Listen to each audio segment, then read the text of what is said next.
তো hello guys, সবাই কেমন আছো? আশা করি সবাই ভালো আছো। আর তোমাদের আশীর্বাদে আমি তো অনেক অনেক ভালো আছি, তাই জন্যই তো আবার ভিডিও করতে পারছি। তো দেখো, আমি তো এখন রেডি হয়ে গেছি। তো তোমরা অবশ্যই ভাবছো যে রেডি হয়ে কোথায় যাচ্ছি। তো আমি যাচ্ছি হচ্ছে আমাদের এখানে একটা হংসেশ্বরী মন্দির আছে, তো ওই মন্দিরটাতেই যাব।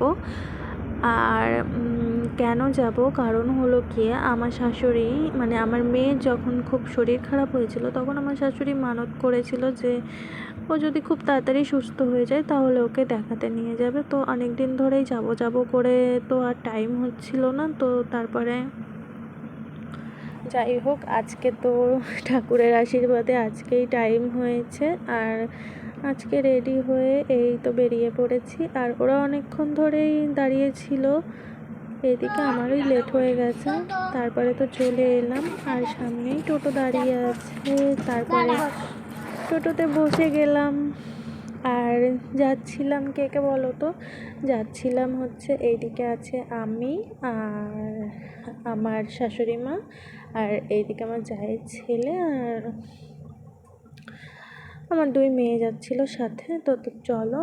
আর এইদিকে ওরা তো খুব খুশি, কারণ অনেক দিন পরে ওরা ঘুরতে যাচ্ছে। আর ওই দিক থেকে যাবে আমার 2 ননদ আর আমার আর একটা মানে মাসি শাশুড়ি। তো ওদের বাড়ির ওখানে গিয়ে দাঁড়াতে হবে, ওরা চলে আসবে। তো দেখতে দেখতে প্রায় অনেক দূরই চলে এসেছি, আর ওদের বাড়ির কাছে পৌঁছেও গেছি।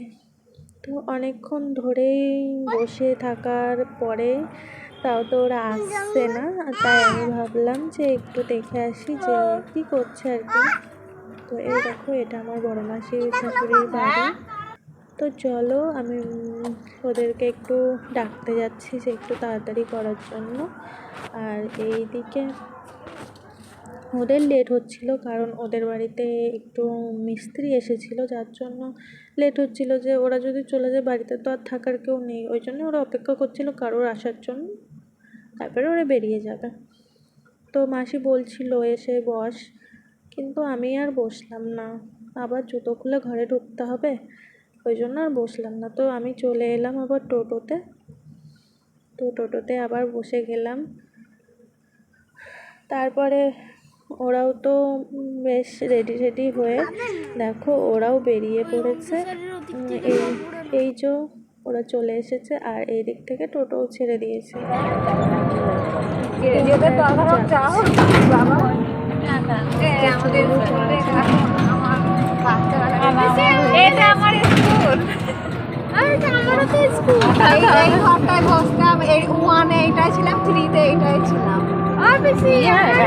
এইখানে খাবার দিতে লাইন দিয়ে দাঁড়িয়ে থাকতে হবে, আমাদেরও তো লাইন দিয়ে দাঁড়াতে। এটা অনেক দূর,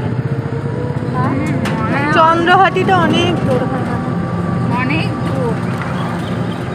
চন্দ্রহাটিতে যাচ্ছি না আমরা। ওটার নাম হংসেশ্বরী মন্দির। জাহাজ দাঁড়িয়ে রয়েছে, এখানে অনেক দাঁড়িয়ে থাকে।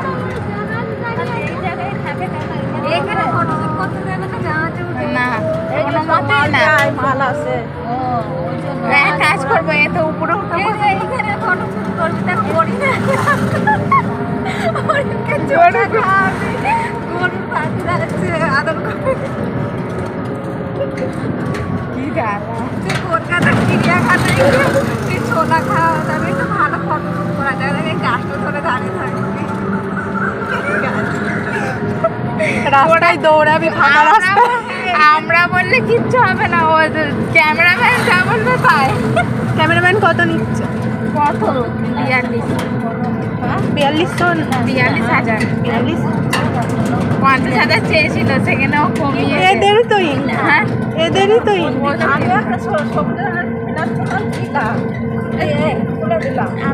তার মধ্যে প্রি ওয়েডিং করবে, প্রি ওয়েডিং করতে গেলে 60,000 টাকা লাগবে, তা 42,000-এর মতো করবে নিজেদের লোক।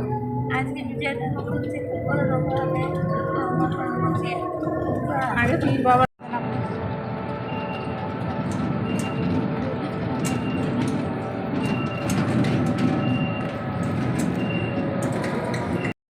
তো এইদিকে আমরা অনেক গল্প টল্প করছিলাম টোটোতে। তো গল্প করতে করতে কখন যে চলে এসেছি বুঝতেই পারিনি। তো এই দেখো নেমে গেছি, আর এখান থেকে মন্দিরের মাথাটা দেখা যাচ্ছিল। টোটোটাকে বললাম যে আরেকটু এগিয়ে নিয়ে যেতে, কিন্তু উনি বলছিল যে ভেতরে নিয়ে গেলে আবার গাড়ির চার্জ নেবে। তো যার জন্য উনি এখানেই দাঁড়িয়ে থাকলো, আর আমরা এরকম হেঁটে হেঁটে যাচ্ছিলাম রাস্তা দিয়ে।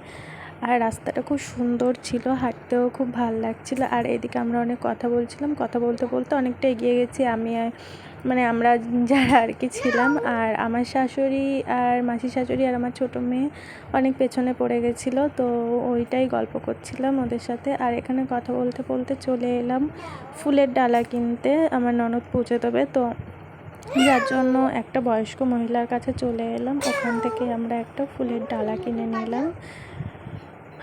মন্দিরে আসলে তো একটু পুজো দিতেই হয়, তো আমি দেবো না।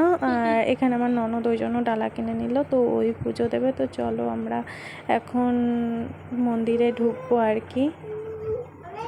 তো আমরা এদিকে ডালা কিনে তো হাতটা মানে জুতো খুলে নিলাম, তারপরে হাতটা ধুয়ে নিয়েছি। এই তো মন্দিরে আমরা ঢুকে গেছি।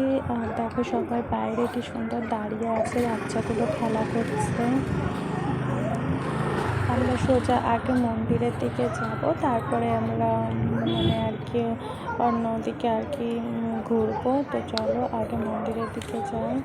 মন্দিরে আজকে ভালোই ভিড় আছে, আর এখন প্রায় সন্ধ্যা সন্ধ্যা হয়ে গেছে। এখন মনে হয় একটু আরতি হবে, ওই জন্য এত ভিড়। তো চলো আগে ঠাকুরটাকে দেখে নিই।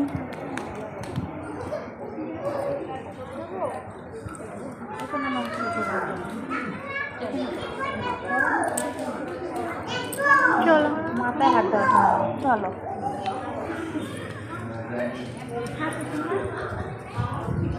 এইখান থেকে দেখো পুজোটা।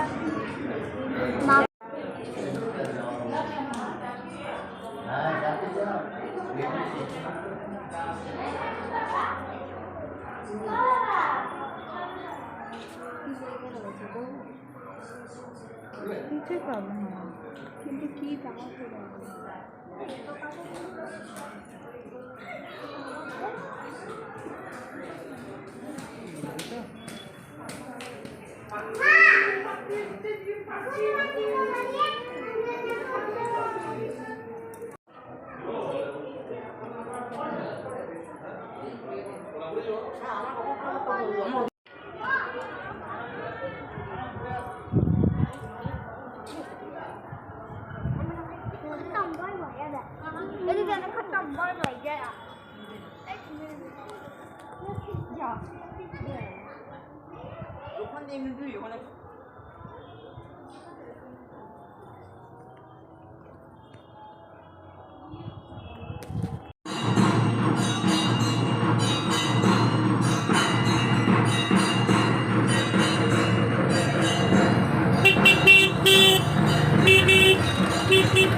খাইয়ে দাও, হাতে দিও না। চলো চলো পাপা চলো। এই অন্বেষা এদিকে আসো।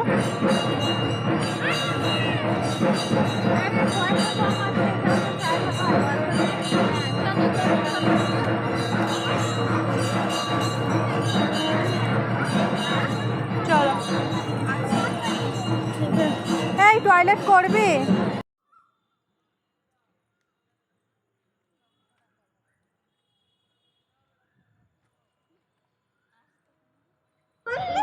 তো এইদিকে আমাদের ঘোরাঘুরি তো কমপ্লিট হয়ে গেল, আর ভালোই অন্ধকার হয়ে গেছে। আর আমরা এখানে একটু খাওয়া দাওয়া করে নিলাম।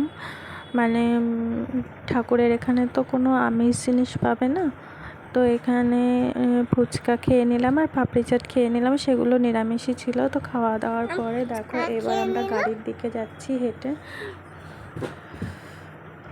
তো এই দেখো আমরা টোটোতে উঠেও গেছিলাম, আর এইদিকে আমি বাড়িতে পৌঁছেও গেছি। আর বাড়িতে এসে অনেক কাজ মানে পড়েছিল সব, সেই সব কাজগুলো সব কমপ্লিট করে সন্ধ্যা দিয়ে রান্না বান্না করে তারপরে এখানে আমি খেতে বসে গেছি। এখন বাজে প্রায় 8:30 কি 9টায় বাজে। তো এখন খেতে বসে গেছি। আর খাবারে ছিল কি আলু সেদ্ধ, ডাল সেদ্ধ, আর এখানে মাছের ঝোল নিয়ে নিয়েছিলাম, আর তার সাথে লেবু তো ছিলই। তো এইদিকে আমি অন্বেষাকে খাইয়ে দিয়েছি আগে, তো ও তো ঘুমিয়ে গেছে, যেহেতু রাত হয়ে গেছে অনেক, ঘুমিয়ে গেছে। আর এইদিকে আমি আমার হাজব্যান্ড খেয়ে নিচ্ছিলাম। তো যাই হোক, আজকে প্রচুর আনন্দ হয়েছে, মজা হয়েছে। তো ভিডিওটা কেমন লাগলো অবশ্যই জানাবে, আর যদি ভালো লাগে লাইক কমেন্ট শেয়ার করে নেবে, আর সাবস্ক্রাইব করে নেবে। তো আজকের মতো ভিডিওটা এই পর্যন্তই। সবাই ভালো থেকো, সুস্থ থেকো। তো বাই বাই।